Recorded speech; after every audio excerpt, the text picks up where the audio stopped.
Did we lose Patricia? The agendas. The first thing is the roll call. So when I call you, please say,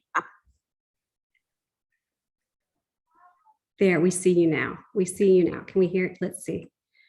Are can you- you hear me? Yes, we The can hear you and agendas. see you. Yeah. Okay. Sorry about that. I completely disconnected. All right. Principal Sharon Briscoe. Present. Let's see. For parent or guardian, we have Anne Wider. Weather. And Widert. It's okay. No one can say it. The other parent will be Me. Emily Hudson. Yeah. Yeah. All right. For one of instructional staff will be Anne Gabbard. Okay. The other instructional staff, Katie Zabrowski. She's a swing seat. Swing seat. Okay. Community member, Ellie Bookman. Me, I'm here. Swing seat, Kathy Zabrowski. I'm here. Thank you. Okay. And oh, the other parent and guardian will be Katrina Fuller. Correct. All right. So since we have quorum, we will discuss our agenda and we will approve the agenda. So let me share what I got. It says host disabled participant screen sharing.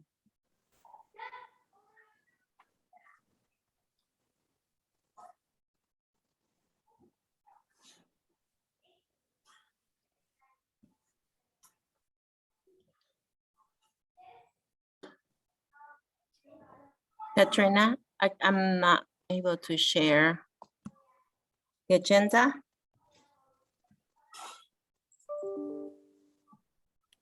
All right. Thank you.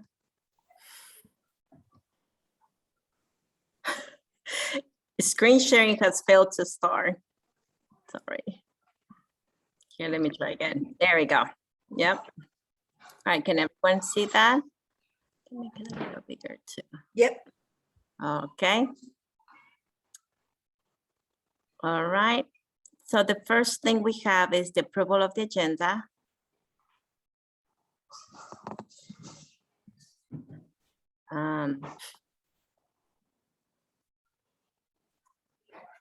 So do I have,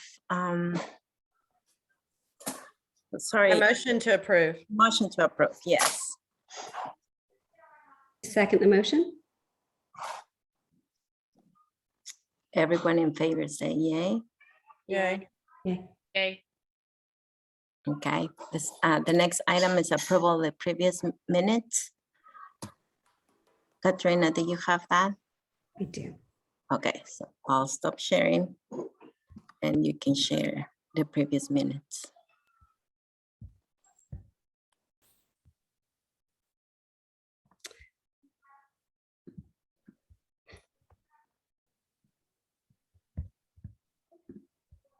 Having some technical difficulties, but the email, I did email all the minutes out. So I think everyone should have a copy of it. So can we work off that then? Sure.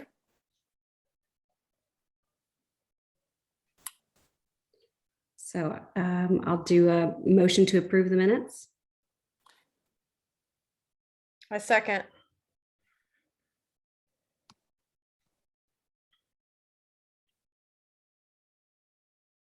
Someone has, okay. Do we,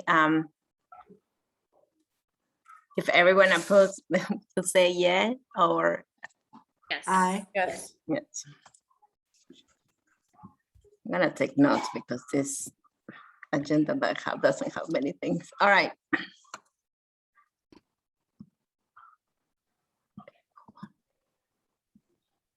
All right, public comment. Is there anyone that would like to make, that has a comment for the GO team? We have just one visitor today. Any comments at this time? Okay. Okay. All right, so we'll continue. These are the items that we will discuss. First one is the Maryland Elementary Strategic Plan. And I feel that we have decided to work on that and Mhm. to have that done, correct? Yeah, so so we are planning on working on just the mission and vision of the strategic plan, and then scheduling a day to do a Go Team work session. I recommend just going ahead and doing the information items first, and then coming back to that, since it's a work session, if anybody doesn't have any problems doing that. Does anybody have any opposition to doing that? Okay, because that sometimes, you know, but I don't want to get into the weeds doing that kind of stuff. Okay, so so we'll just go into the information items, which is the principal's report, right? So do we want to, I mean, do we have to be as formal as to amend the agenda to do that, or can we just roll straight in? Diane, we're good, right?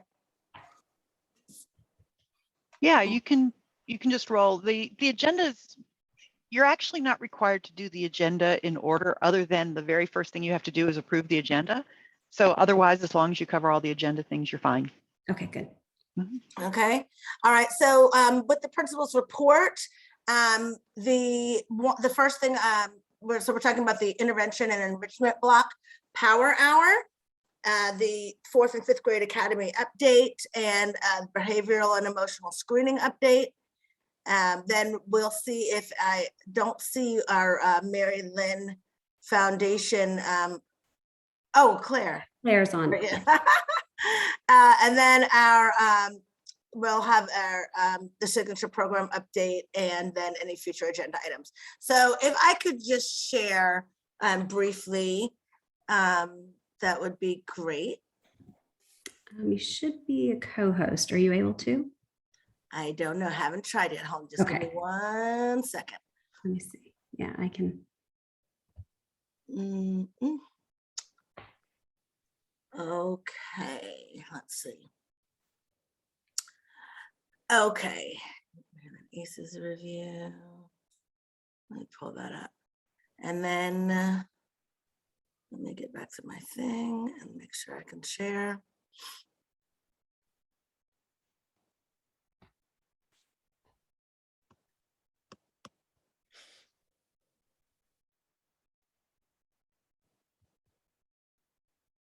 Okay, can y'all see?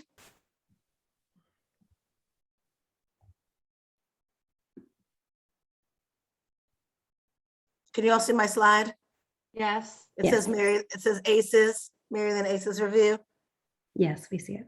Okay, so let me see, full screen. All right, so let me just tell you what's going on, and this is in terms of our intervention block. And so I'm just kind of like gonna just give you an update about what's happening and kind of put it all together in a nutshell. So the last time we talked, we were talking about how we have these various different plans that we're sharing. One was the school improvement plan, which is a one-pager that each school is working on with their associate superintendents. And then there was the 3 to 5 year plan, which is part of the Go Team. Well, what's coming up soon is the opportunity for all principals to share their initial plans using a template that was prepared by Atlanta Public Schools, and it kind of addresses all of the things that we that were underneath those bullet points in the on the agenda. So first, it just gives us our basic information. One of them says, you know, so how many years I've been here, our staffing information. We don't have any we don't have any vacancies, knock wood, nor do we have any brand new teachers, first year teachers. It asked about our signature program. We were asking if there was an update about that. So far, there has not been an update. I put TBD It was formerly College and Career.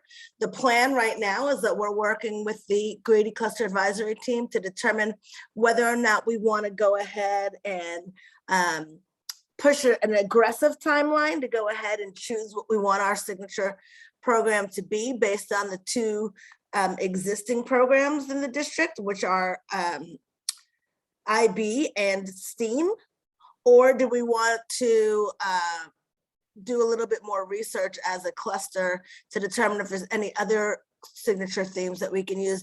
The issue is that there has to be an accrediting body that gives us accreditation for whatever program we chose, and College and Career, that program is now defunct, the organization that we were using. So we don't have any changes on that. We're still waiting to get a timeline going.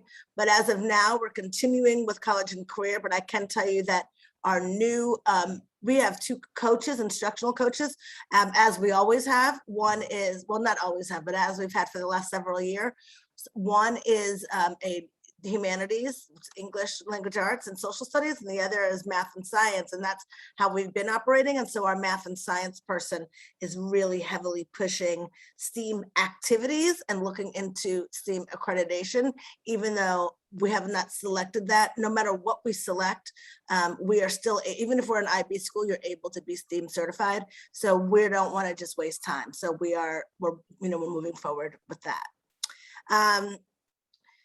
And then it explains our reading program and our math program, what we're doing, and our enrollment. We're currently at, the last minutes reflected 638. We're at 635 students, and we're up 36 students from last year. That's based on FTE.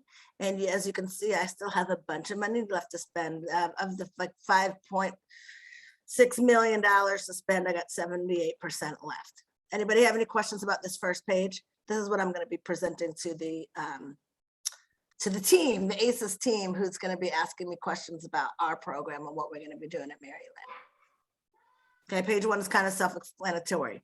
All right, I'm going to the next page. One of the things that they talked about with us was early warning indicators. And so our attendance take rate is amazing, 99.6. It just means, do we take attendance on time and all the time? And we do.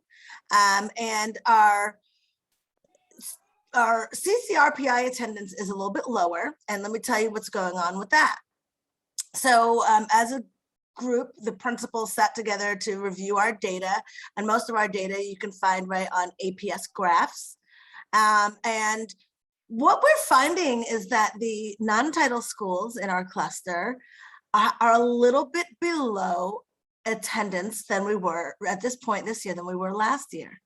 I attribute it to the fact that and whereas most of the other schools in the district are doing better with attendance, I attribute it to the fact that when we were online, a lot of schools didn't have students logging in. They just simply weren't coming to school, but we had the top attendance in the district last year. Now, if anybody has, a sniffle or, or sore throat, we're staying home. And so that's really what we want to happen. So our attendance is down just a little bit. We do want to raise it up from the chronically absent, that 89.6. What chronically absent means is more than 10% of the days. So in a school year, there's 180 school days. So a student would have to have 18 absences to be considered chronically absent. However, right now there's only been 54 days. So if you missed 10 days of school because you were on quarantine right now, it would look like you had a chronic attendance problem, because that would be more than the 10% of how many days we were at school. I anticipate that number shrinking as more school days pass. Does everybody understand what I mean by that? Okay. And then the good news is our behavioral suspensions for attendance and things like that is at 0. There's not a place in here to put bus suspensions. We have had a couple of bus suspensions for behaviors on the bus, but we haven't had to send kids home for, fighting and bullying or anything like that, which is good news. All right, so now we're going to talk about academic indicators, and this is really kind of like the meat of what we're doing, of what our school is, what's happening in our school, and this is going to speak directly to our strategic plan, our 3 to 5 year strategic plan.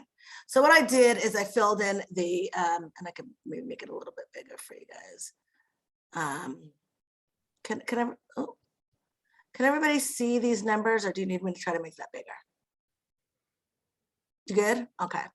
So we talked about this last time, and again, I think we might have been one number off on the minutes for the overall. This information comes straight from APS Graphs. We're looking at proficiency and above.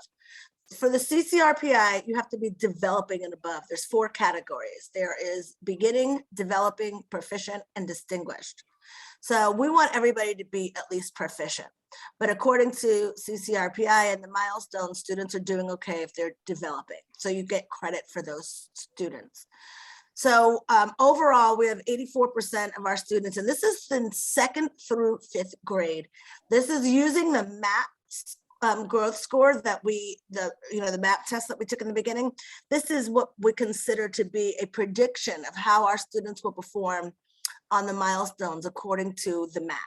Okay, so right now, according to the MAP, we have 84% of our students overall at or above proficiency in ELA and 75% in math. I can tell you though, with when we include developing, we're well into the 90s with that number, and we had like 5% or less students in the beginning range in all subjects and all categories, which puts us at the top of the district, which is a great place to be in, but it's also a lot of pressure to stay there. Okay, so that's not our problem. And we look at boys versus girls. So we're trying to look at our subgroups. And we find overall, our boys and our girls are performing similarly in both subjects. Our math is just a little bit lower than ELA in general. But when we drill down using the APS graphs, you will find that when the students in 4th grade, that's where a big divide comes in with math, and our boys are outperforming the girls significantly, especially if you drill down to distinguished only.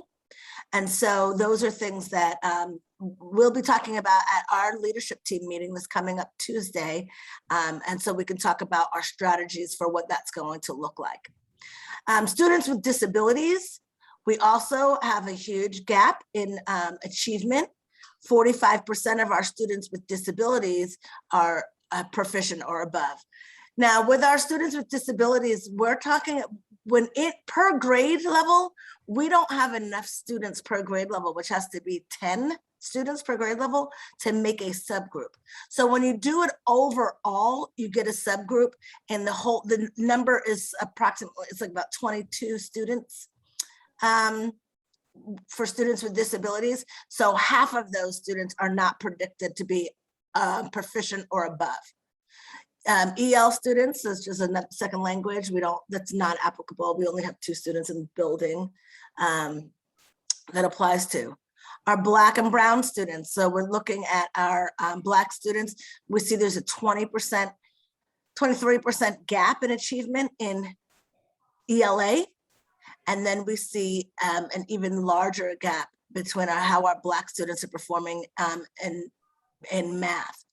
Again, we don't have a subgroup for 5th grade for our Black students, but when we add all of the 2nd through 5th grade together, that's when we're able to see that data. And again, we're talking, I want to say it's 30-ish students, and I've been looking at so many numbers.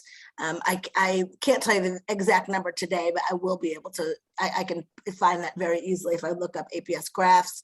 I'm happy to show you guys what that looks like on here too. I can share that.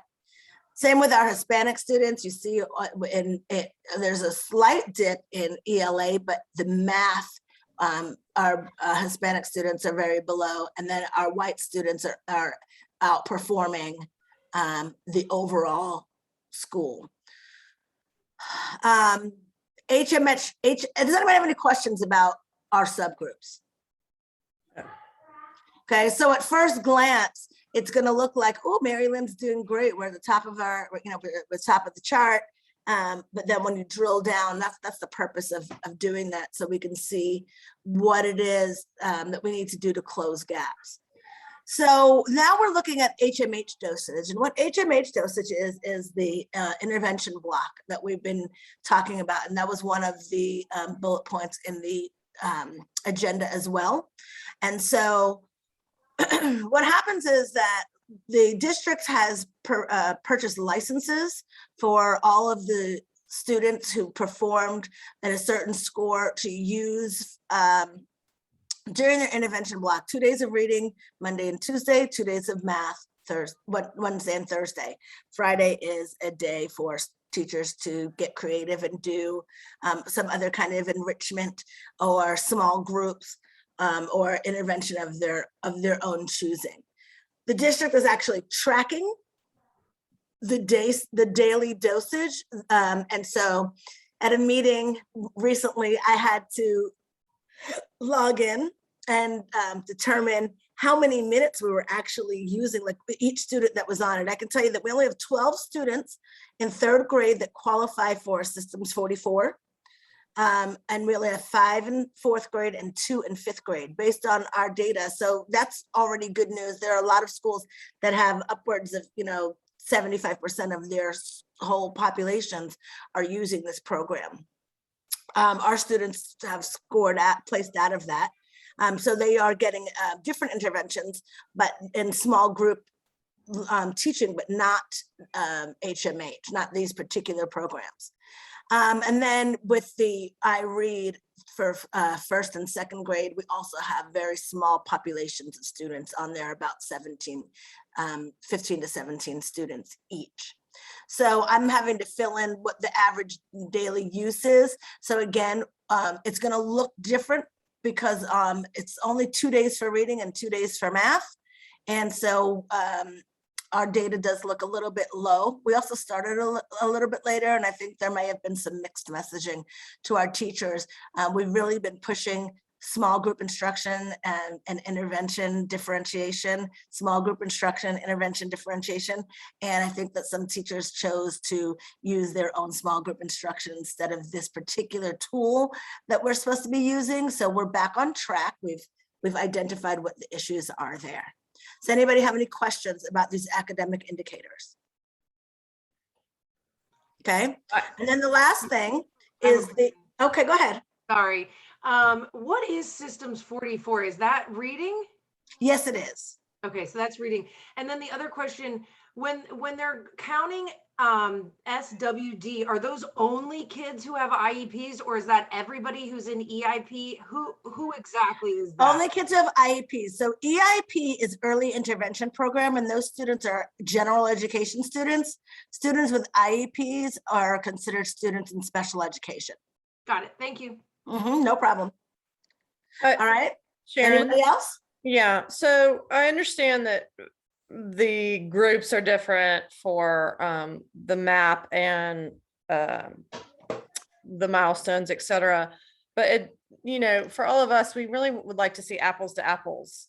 So we can sort of see from year to year what's going on. So are we able to just add that group back in, like percentage wise, to get a more apples to apples view of So what the data's I telling totally us? hear what you're saying. What's happening right now is that we only have one Apple data because we don't have any milestones.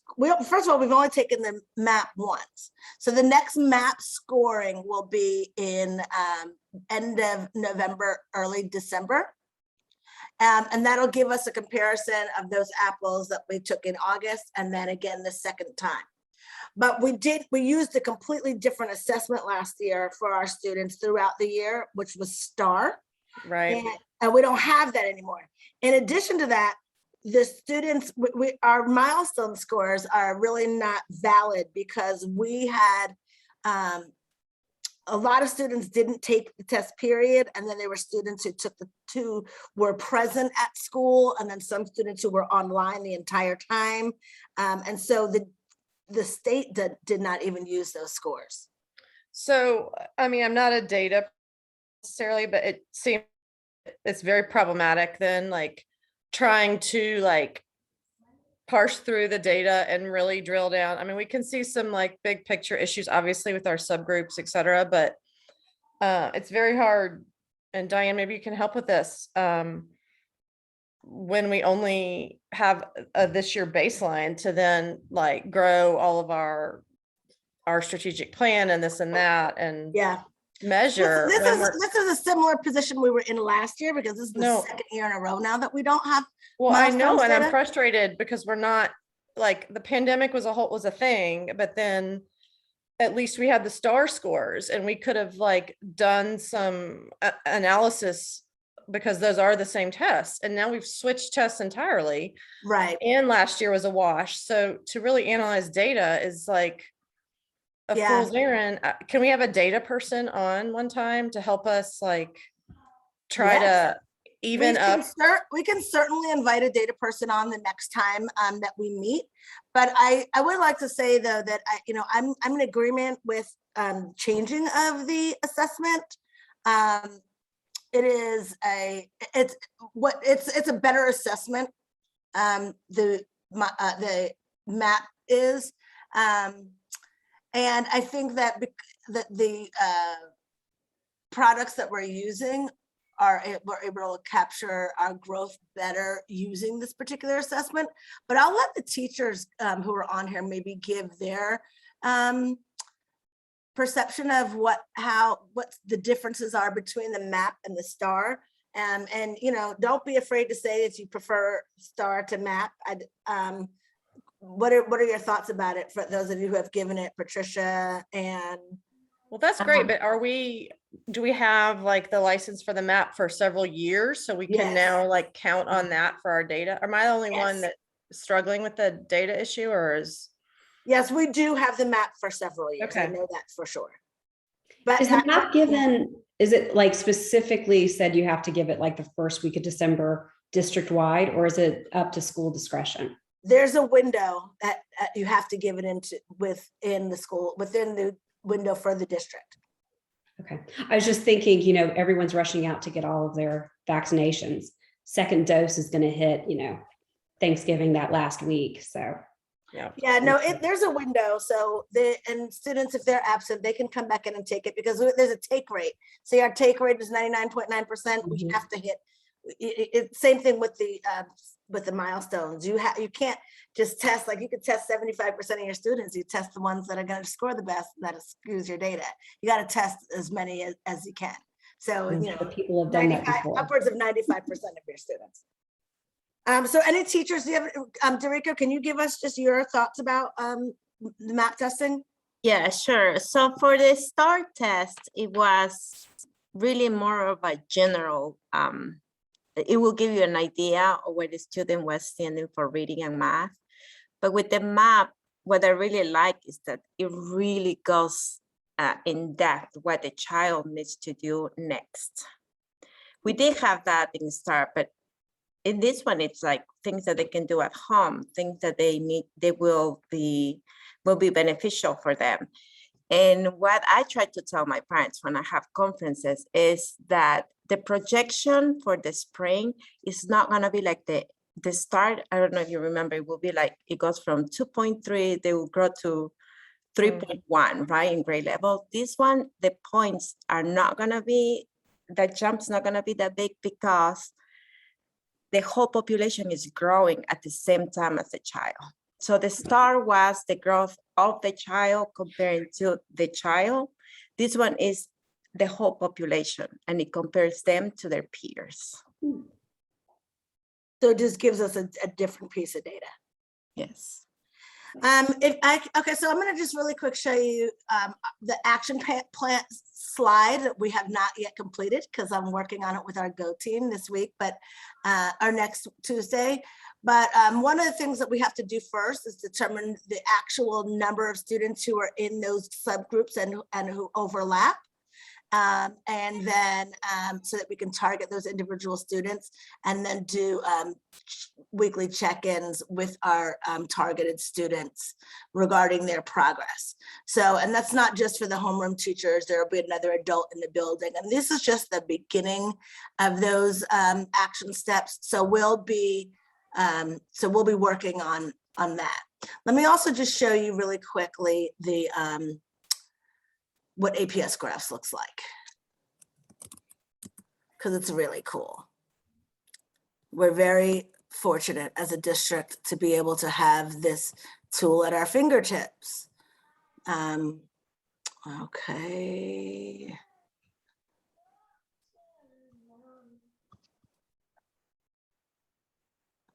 Okay, can you see what I'm showing? All right, so I'll just give you an example. When I was talking about the attendance, this is what I'm talking about with attendance. So if I go into the attendance block, it shows you, these are all the schools in the district and where they are with their attendance, compare this year versus last year. And you see all these blue dots to the right? That means that they've done better this year than the other years. But you see, I'm still scrolling and we haven't got to Mary Lynn. Because even though we are at, here we are right here, even though we're at an orange dot, we're right here with our attendance compared to the rest of the district. So this is the top of the district. So Phoenix and Hillside are not traditional schools. And so we have Morningside, Springdale Park, and Mary Lynn right here by each other. So we're at the top of that game. And you also see that we all have just a little bit of dip from where we were this time last year. So those are the kinds of things that we can see. We can also see the difference amongst the grade levels. You can, I can just take it out and just, instead of doing all of the whole place, the whole school district, I can just do, what does it look like for the Midtown cluster? I'm sure my slow internet. Okay, so then you can have a better look of where we are as a Midtown cluster. And you can see that Hope Hill, Midtown, and Howard have better attendance because a lot of those students were just not going to school online. And we were. All right, so I'm going to get out of there and go into, this is the MAP take rate. It gives you immunization reports, all this kind of stuff. So I'm going to go into the MAP assessment, which I think that you'll think is kind of cool. So here's the MAP growth comparison. And you can see how when we're looking at all schools in the district, this is the prediction of where we will be. And this is cutting me off because it's our picture right here. But I think that number all the way to the right says 20 something. Oh no, 37% in distinguished, 43 in proficient, 16 in developing, and 5 in beginning learners. So this is what the projection of the whole school district looks like compared to Mary Lynn currently. Okay. However, and so on first glance, it's like, yes, we're doing an amazing job. Look how great our students are doing. But you know, you can break it down to grade level. So just say like, well, how are Mary Lynn 5th graders doing compared to the other 5th graders? Because they're going to meet together at Howard and we want to see how they're doing. So let's see, apply. Okay, so you see our 5th graders are still doing better than the other 5th graders in the district. And that is just it overall. But now we can do it and say, well, what about just in math? What about our 5th grade math? What does that look like? And we see we're not #1 in 5th grade math. We see that we only have 15% of our students who are in distinguished or predicted to be in distinguished in math. Okay, so that's the kind of thing that this tool can do. And then I just want to show you, let me see if I can move I'm trying to move oh, there we are, the picture of us. All right, so, okay, so this is proficient and above. I can change it to developing and above. If I change it to developing and above, it changes it even more.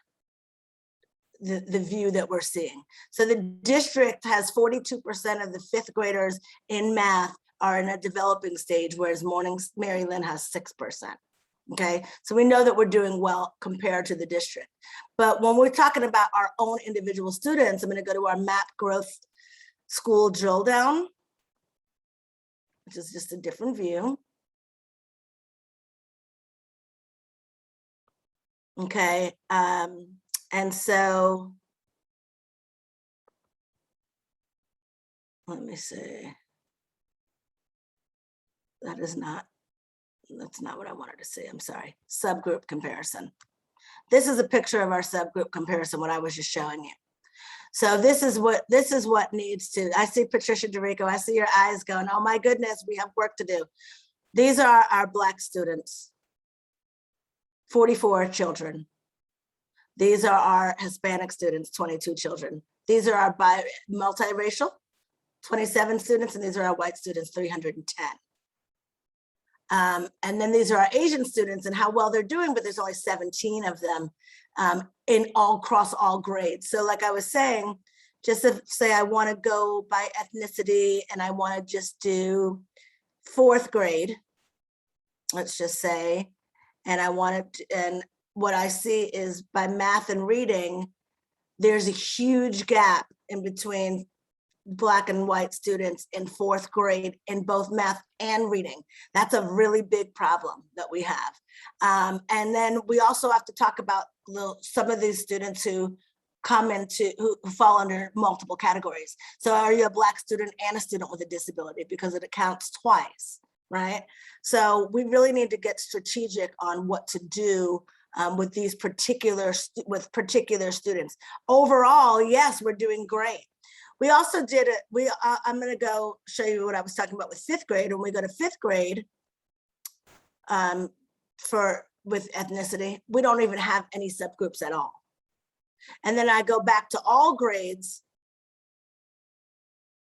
you can see that we have multiple subgroups, but the only other subgroups that we have when we go by grade level is Black or white. We even did like students with students who are in gifted, for example. And we want to see how they did.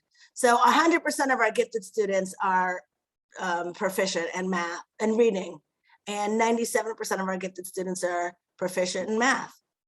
But there's a gap. What's happening that are we not reaching our gifted students? Are we not taking advantage of the days that we do have smaller classroom sizes on days when we have less than, when we have half the class in the class at a time, so that we can work on building skills for students who are not identified for that program, but are equally very bright and capable and ready to hit this, trying to hit 100 right here. And then you could do gender and students with disabilities. They don't have the poverty scale on here, and I would love to be able to see that, but we don't have that. All right, I'm going to stop sharing that. That's something that we could talk about for hours and hours and get on, go on lots of tangents with, but I'm excited that we have the data at our fingertips, and I'm excited to use it and share it with the teachers.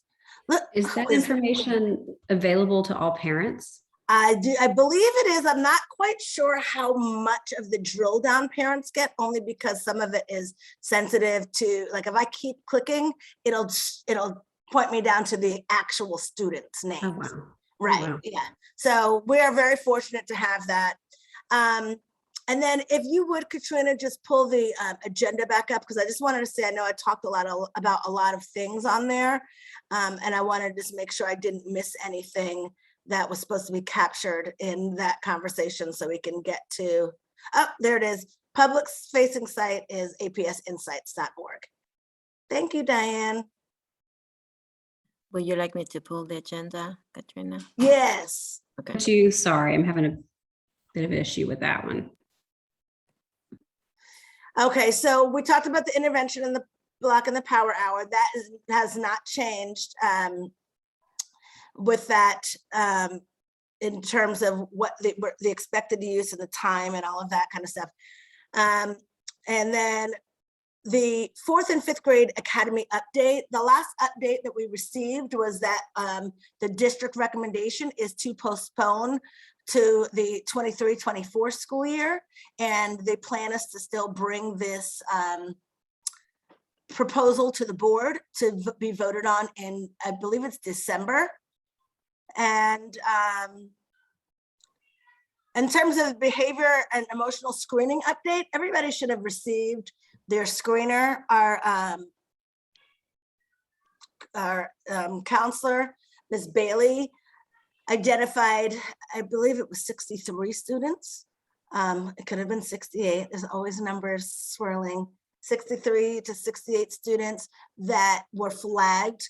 And she has reached out to those parents individually. And so all of those students' needs have been addressed. And then I think that is it for me. Does anybody have any questions about, I'm really excited about this work.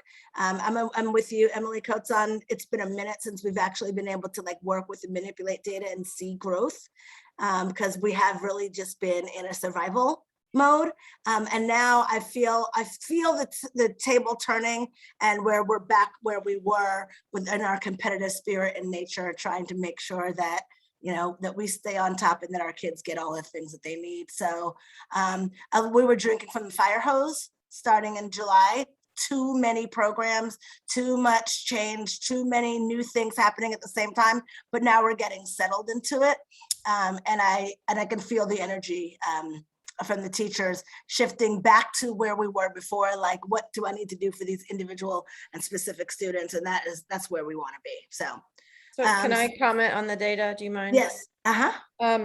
One thing that I've been wanting to bring up, but it just hasn't been the right time, is I was looking this summer on APS Insights, and it's the information you were just commenting on, the poverty index. So, you know, I think it's called the challenge graph, and it's like the challenge and then academic growth. And, you know, there's a direct correlation, and you just see the schools along this line.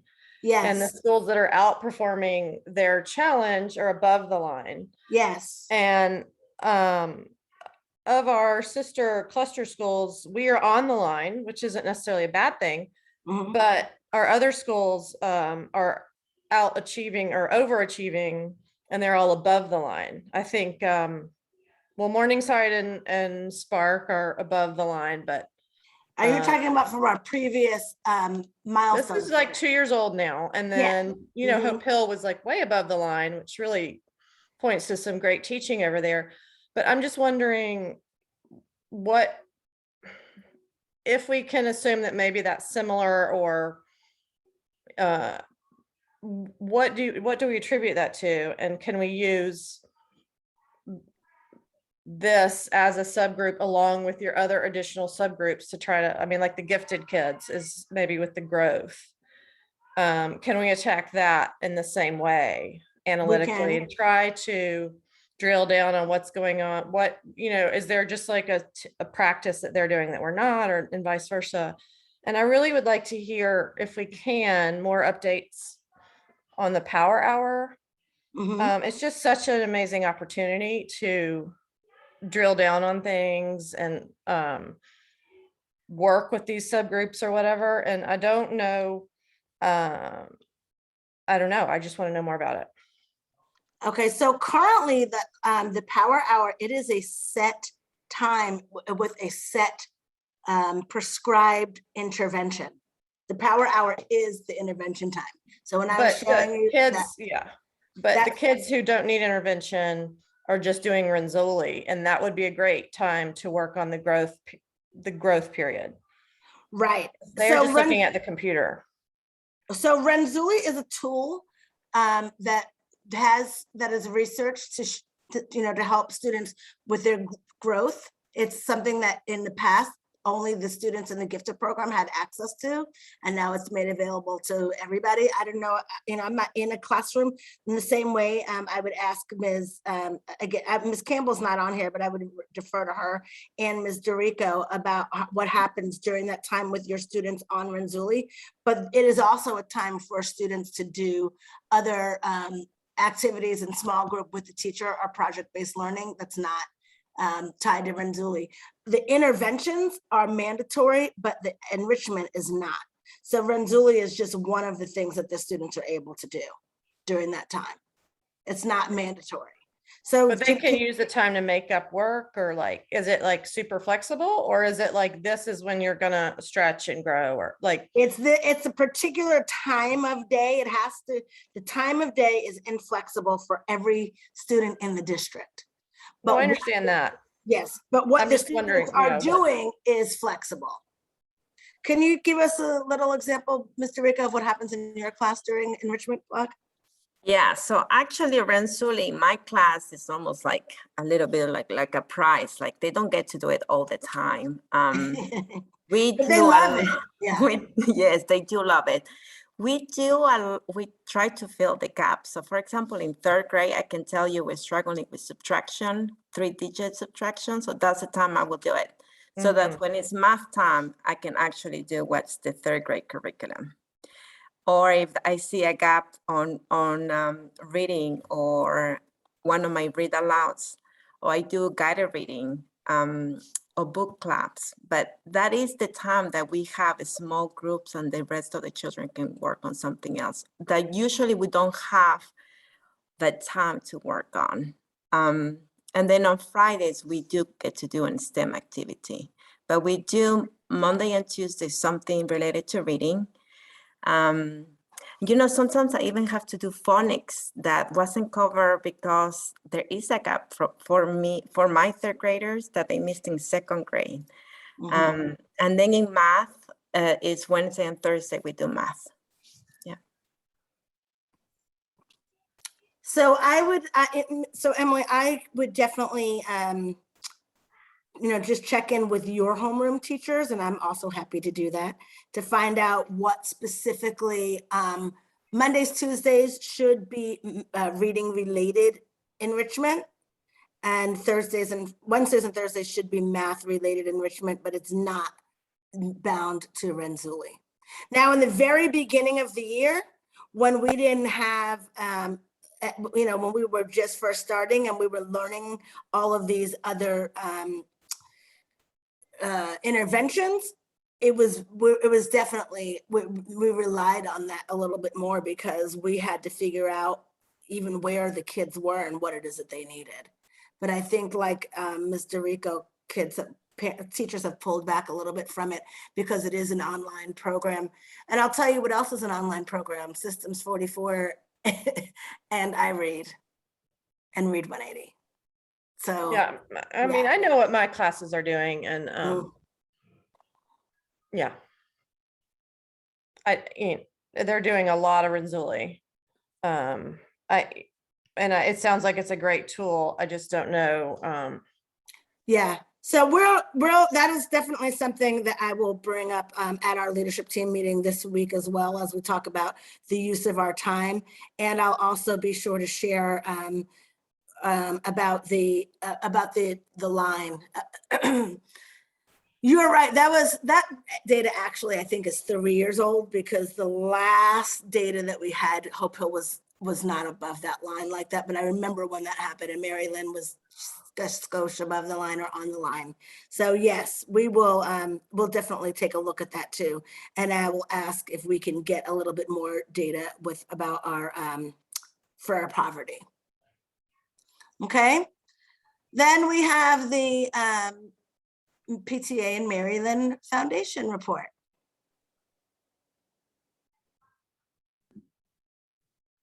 I don't know if you guys have PTA, but I am happy to do the foundation now. It's foundation. Yeah, I was able to. Okay. Yeah. Thank you. Sure. So for those of you guys who are not on yet when I joined, my name is Claire Oates. I am brand new to the Mary Lynn Education Foundation this year. I have a son in second grade at Mary Lynn and a pre-K student at Hope Hill. So I am really excited to be more involved in this school. I can take back any questions that I can't answer about the foundation to the wiser, more experienced members, but hopefully this provides you with a good overview of where we are. As you may know, the foundation exists to kind of raise money for supplemental support for Mary Lynn, basically in the form of grants so that our teachers can maintain, an over and above engaging and supportive environment for Mary Lynn students, especially during these challenging times. You may have seen some of the grants publicized last year, air purifiers, things that were unexpected costs of the pandemic that the district didn't always cover is stuff that the foundation can step in and support for the school. So I hope you have all seen a lot of publication around this, but fall is the big fundraising push for the foundation. Our goal was to raise $125,000 by the 30th of October. We are 75% of the way to that goal, which is about $95,000. So we're not quite at goal, but this is a campaign and a fundraising effort that does go year round. So we will keep at it. Last year the fundraising was a little bit up and down. It didn't follow the same kind of year-over-year trajectory. We had a big push in November and also in January. So I think we will eventually meet goal. It's just that we're a little bit like many things out of rhythm with the way that fundraising used to be done with the pandemic. So right now we are in the middle of a classroom competition. I think Katrina, you had a question about how that works. Basically we've collected a collection of teacher gifts for a gift basket for each grade level, and the classroom with the most participation will get to have the class gift basket for the teacher. And it's things like gym passes and events and gift cards and wine and groceries and all kinds of different stuff across the basket. Price is Right prize pack. What do they call that? Showcase. That's right. The showcase. That's right. You get to pick I think the way it's going to work is that the teacher with the most participation overall across the grades gets to pick their showcase from the showcase showdown of 5 baskets. So my understanding is that the classroom data is a little bit difficult to compile, but it is being compiled now. So we're going to have leaderboard updates that we've had in the past so everyone can see where their class stands in the competition. That is, there is no minimum threshold of contribution for qualification for the competition. If you give $5, that ups your classroom's participation. So hopefully that will motivate folks to bring their teachers to the top of the grade pile. We also have plans coming up for personal appeals and also plans for Giving Tuesday. And we're making some videos with students that talk about kind of the things that they have liked that the foundation has supported. I have drafted my own son unwillingly into that effort. I'm sure other more dramatic students will be doing that as well. Some recent grants from this fall. So I think it was like 30 or 35 air purifiers that were purchased by the foundation last year. An additional 10 air purifiers were purchased this fall. There were requests for a STEM Scopes digital science program that I think is used by every grade level, and that was approved. Ms. Backus requested 20 Casio keyboards for in-class instruction, which is a reusable item, which is a really good, valuable thing that she can provide to both accommodate COVID protocols and have something that's going to be an asset for her music class for years to come. There were GATE enhancements, GATE enhancement endorsements. It's a program that Ms. Briscoe says is pretty rigorous. So 4 Mary Lynn teachers have stepped forward to participate in that program. And so the foundation will, a grant from the foundation will finance that endorsement. Also, by the way, along with a group of teachers in the Midtown cluster who are all taking the course together. So that's pretty awesome. Yeah, that's a huge asset. We're only for our paying for ours though. That's right. There's also been a grant for a STEAM project item closet of supplies so that teachers, when they need extra materials for STEAM projects that they have across their curriculum, they can access those supplies. And new signage for the school. Ms. Briscoe can tell you what more it looks like, but it's really like a really fresh update on what the school looks like. They kind of hang down, they look really nice. It identifies teacher classrooms and then, directions throughout the school to various kind of main areas, which should be great. I don't actually know the install date of those, and she may be able to say, but they look really good, the pictures. Katie, do you know the install date? No, we just got some information back today, and right before I hopped on to the meeting, I believe that I have maybe we got the quote today from them. They're very quick, so I don't think it's going to take a long time. It's the actual, getting Mr. T to be able to install those above our doors. But I think that I did get maybe a sample of what they'll look like. If you give me just a little bit, I'll try to bring it up and see if it's actually on there or not. But Okay. I think they're going to be really awesome. I know it's so tough to even think about what it's like to maneuver the building since parents haven't really been in our school to look for classrooms and find out where things are. But it's just it will be a fresh update. And I think Facelift. Yes, and we're working on that. So I'm going to look in my email here in a second and see if there's an actual picture of what they might look like. And so those are representative of grants that the foundation has looked at recently. We get grant requests from faculty on an ongoing basis. So I'm sure there are more in the pipeline. I haven't seen what's coming up for the November meeting, which is next week. But, we do, based on ongoing conversations, anticipate future grants around, additional facelift items on the school interior and exterior. We've talked a lot about some upgrades that we can do on the outside, the amphitheater area in particular. And so those are things that we are looking at coming up in addition to the ongoing faculty requests.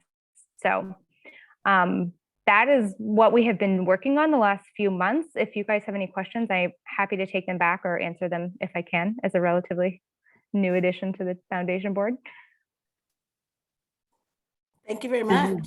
Yes, thank you. It guys. was great. That's a lot of grants. I had no idea several of those. And the Oh gate- yeah, I know we have one coming up in kindergarten too about alternative seating because the kids are having a really hard time sitting in their seats.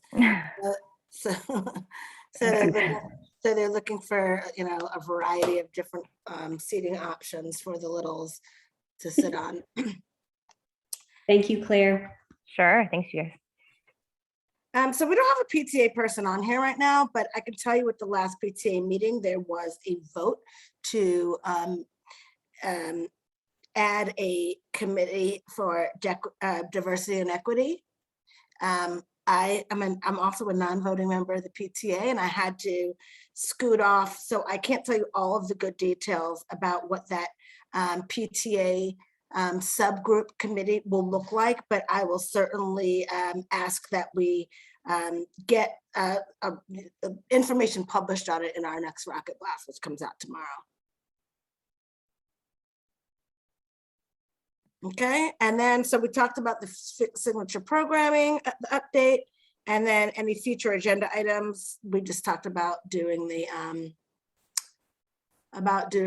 making a work session for our strategic plan. Okay, so then we can move to announcements. Does anyone have an announcement? Actually, can I ask one question about that? So the future agenda items, is this sort of what we want to stay with? Do you think we need to give the 4th, 5th Academy update each time, or is there anything additional that we need to add to it? So it's from my understanding, it's a proposal, right? So the district makes a proposal, they make it to the board, and then the board says yay or nay if they're moving forward with that proposal, if they feel like that's the best use of the space of the time. So until the district presents it and the board approves or does not approve, I don't really think that there's anything more to say about it. We did do a rocket blast that said that if you have any questions or concerns or support for the fourth, fifth grade academy, that you could, the avenues to express yourself are through Let's Talk, or you can reach out to your board members. Okay. So if you want to reach out directly to the Atlanta Public Schools leadership, it's through Let's Talk. And if you want to reach out directly to your board members, it's, you know, those board members' email addresses, and we did publish those also. But at this point, I don't think there's anything. Okay, Diane, thank you. But at this point, I don't think that it needs to be on there on a monthly basis, because unless something has changed. Okay. That's just my thought. I don't know if anybody has any different thoughts about that. Miss Emily Coatzon, do you have any thoughts about that as the person who's the Go team cluster person? And what a fun ride that's been. I think it's a matter of the new board versus the old board, and when they're getting voted in, when they're going to actually put it on the agenda to vote for it. I think it's a political hot potato as to when they're going to vote. So that's my update. That date has not really been set. Okay. Do you have any other updates about the cluster advisory? I do not. I don't. I can give a shout out that is related to the Maryland, but it's me wearing my Midtown cluster hat, or my Midtown hat. We're having a job skills training at Midtown High School if anybody wants to come and help the kiddos put together a resume and things like that. So, well, that's totally awesome. Can you put that in our Rocket Blast? I will. We would love to have you, Miss Briscoe. When does it come? When is During it? school hours. So I don't know if you could do it. Maybe you I could pop surely over. can. When is it? November 16th from 9 in the morning until noon. Actually, Miss Briscoe Brown on the board is going to join, I think. And I'm going to do a raffle and the whole thing. So yeah. All right. Awesome. Send it to me and I'll make sure it goes out in the blast also. Okay. Thanks. Okay. Okay. So now here we are back to the discussion item. So do we want to plan our strategic our work session? And Diane, can you talk to me a little bit about what the work session looks like? Because I want to make sure that we're not in the out of compliance with the rules of posting. The work sessions have to be open to the public, or what does that look like? Yes, work sessions have to be able to be observed by the public, but what a work session is an opportunity for your team to do a deep dive into one topic, one discussion item. The advantage of a work session for that is because you don't take any action, you aren't required to have quorum. We do encourage all Go team members to attend work sessions, but we do understand sometimes that time is limited. So your work session has to be noticed just like a regular meeting. You have to do it within 24 hours. The public has to be able to observe. The public cannot comment during a work session. And at the end of your work session, so you and your team spend this time, no actions taken, you do this deep dive into this one topic. Then at your next regular Go team meeting, you present a summary / report of what the results of the work session were, so that work becomes part of the official record of your Go team, because that summary report will be part of the minutes at your next regular Go team meeting. Okay. So we're already been meeting an hour. Would it be a reasonable thing to say that we want to do our strategic plan, including, I know that we had planned on kind of hashing out our mission and vision tonight. Would it be fair to say that we want to just include all of that, our mission, vision, and the rest of the strategic planning at a Go team work session, and then present that at our next meeting? Yes, you can do that because you can't take action at the work session. So even if some of your Go team members can't attend the work session, then at least they will have a chance to have part of the discussion before they vote on anything. Right. And so doing that, it'll just eliminates all of this stuff that we're doing right now. Like when we're in it, we don't have to talk about the agenda and the approval and the foundation report and all that stuff. It's just, hey, we're going to meet to work on this, on the strategic plan. Right. So you would just put out, I can send you all the resources for a work session, but the work session does have an agenda, but it only has that one item on it. Okay. I Strategic. think that that's the direction that we should go in. I think so. I would agree on that as well. Also, I mean, what are our thoughts of doing it live and then live streaming to everyone else, and then also doing Zoom to anyone who's missing it? I don't know. What do you mean? Is that like what we're doing right now? Live as in person, we would meet in person. Like just hybrid. coming to the school to do it? Yeah, I'm totally open to do that. we could do that. And then if anyone needs to do a Zoom from the Go team, we can still set it up for them to interact with us, but the public would just be live streaming, so they could not interact. I'm totally open to doing that. Okay. We can do it right in the media center. So we just need to pick a date and a time. Okay. The only problem is that now let me ask you this, Diane, with this kind of stuff, it can't be done during the school day? Correct. It still needs to be outside of instructional hours. That's part of the charter contract with the state. Okay, but it could be because 3 it's, o'clock. yeah, I was gonna say, but we could do it right after school. Right. It just has to be outside of instructional hours. Okay, I think that that would be great. And I know that our staff on board would really appreciate doing that. So we just need to pick a date. So that will be a date besides our next meeting, correct? Right.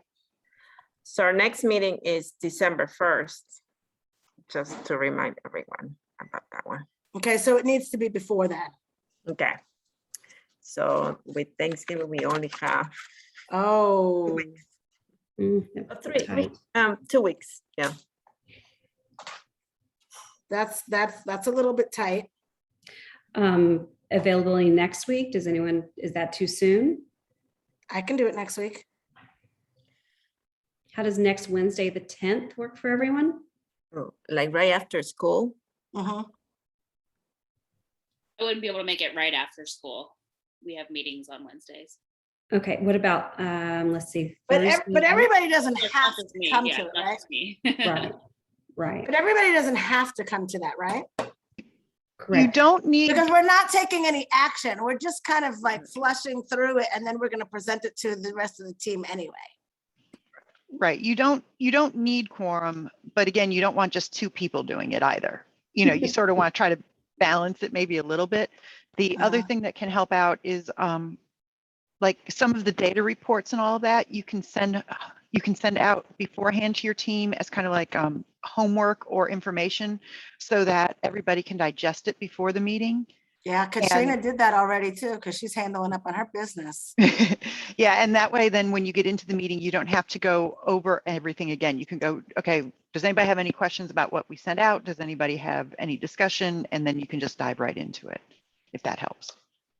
Okay, so do we have anybody else that can do Wednesday after school? And so, because we need to get it posted. I have an appointment at 4. Do you think we'll be done by 4? No. What about Thursday? How does that work for everyone's schedule?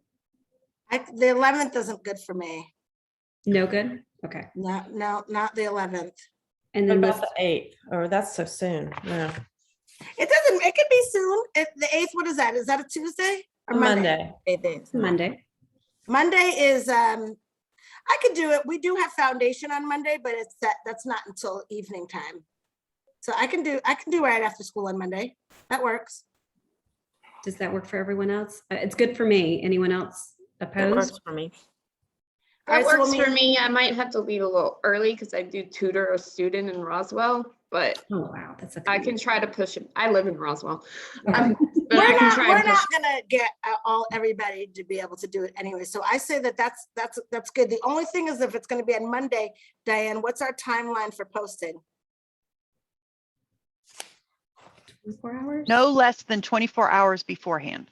Okay. So you, would- All right. I So we like need to to say, post, so we need to post it tomorrow because we're not in school on Friday. Okay, I can draw it up tonight and post it tomorrow morning and then also put it on our other Okay, ways so out. Monday after school, we're gonna meet in the media center and we're gonna get some of this. We'll probably have to end up having more than one work session, but we're gonna at least get cracking at revising this strategic plan. Does that mean 2:45 after school? 3 o'clock. 3 o'clock. Okay. And who's bringing the snacks? I'll bring some. We'll bring, definitely. I actually usually have a ridiculous amount of snacks, but we are out for this. Our first quarter snack pile has ended, so it's time for us to re-up. We'll see, maybe we'll have it by then. Okay. I do have to rearrange a carpool, but I'm pretty sure I can do that. Okay. For information for the meeting, what is the name of the document that you showed? Not the, Do you want to it wasn't ACEs. the, save it, Mr. Rico? The one that ACEs? I just showed you, Was it ACEs? And I remember you had a more in-depth worksheet that they, the Yeah, school improvement plan. can we have that to We review? can, I can bring it with me, but, and I can bring that as well. Okay. All right. Okay, so the 8th at 3. All right. Okay, Great. excellent. There she is. Do I see a cute person in that, right there on the screen? Hi. Hi. Okay, so now we just need somebody to wrap us up.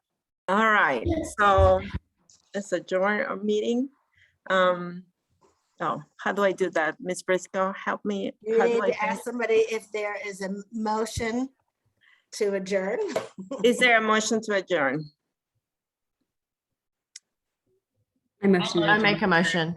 Okay, I'll second. All right, all those in favor say aye. Aye. Aye. And Aye. Aye. okay. All those opposed say no. Okay, all right. All right, we'll everyone. see you guys on Monday at Mary Lynn with bells on. Thank you. Thanks, Thank you. and Diane. that's at Bye. 3 At 3. on Monday? Yep. Yes. Okay. Thank you Very so much, everybody. I'll send the work session resources to Principal Briscoe and the officers. Thank So you. that way you can get Thank it. you. You're welcome. Okay. Night, night, Okay. everybody. Bye. Good night.